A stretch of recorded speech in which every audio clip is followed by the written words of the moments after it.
Kamalapur station থেকে নতুন train রূপসী Bangla express সকালে 11:15টায় বেনাপোলের উদ্দেশ্যে ছেড়ে যায়। ট্রেনের যাত্রা উদ্বোধন করেন রেল উপদেষ্টা মোহাম্মদ ফজলুল কবির খান। উদ্বোধনী অনুষ্ঠানে রেলপথ মন্ত্রণালয়ের সচিব ফাহিমুল ইসলাম, বাংলাদেশে নিযুক্ত চীনের রাষ্ট্রদূত ইয়াও ওয়েন সহ ঊর্ধ্বতন কর্মকর্তারা উপস্থিত ছিলেন। অপরদিকে দীর্ঘ প্রতীক্ষার পর আজ পদ্মা সেতুর উপর দিয়ে খুলনা যশোর বেনাপোল হয়ে মাত্র 4.25 ঘন্টায় ঢাকার কমলাপুর স্টেশনে পৌঁছেছে আরেক নতুন ট্রেন জাহানাবাদ এক্সপ্রেস। সকাল 6টায় খুলনা থেকে 553 জন যাত্রী নিয়ে ঢাকার পথে ছেড়ে আসে। অপরদিকে খুলনায় ট্রেনটির যাত্রা উদ্বোধন করেন বাংলাদেশ রেলওয়ের মহাপরিচালক মোহাম্মদ আফজাল হোসেন।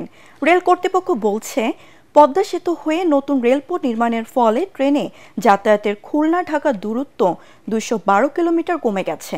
এই পথে ঢাকা থেকে খুলনার অথবা বেনাপোলে যাওয়া যাবে মাত্র 4.25 ঘন্টায়। আগে খুলনা থেকে ঢাকা যেতে সময় লাগত 9.5 ঘন্টা।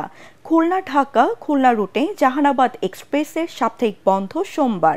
সপ্তাহের বাকি 6 দিন নিয়মিত চলাচল করবে ট্রেনটি।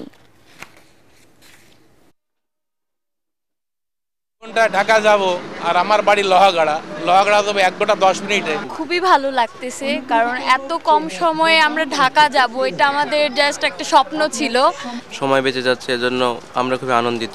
দেখা যাচ্ছে আগের যে চিত্রা সুন্দরবন, এর থেকে 3 ভাগের 1 ভাগ টাইমে আমরা এখন ঢাকাতে সহজে পৌঁছে দিতে পারবো।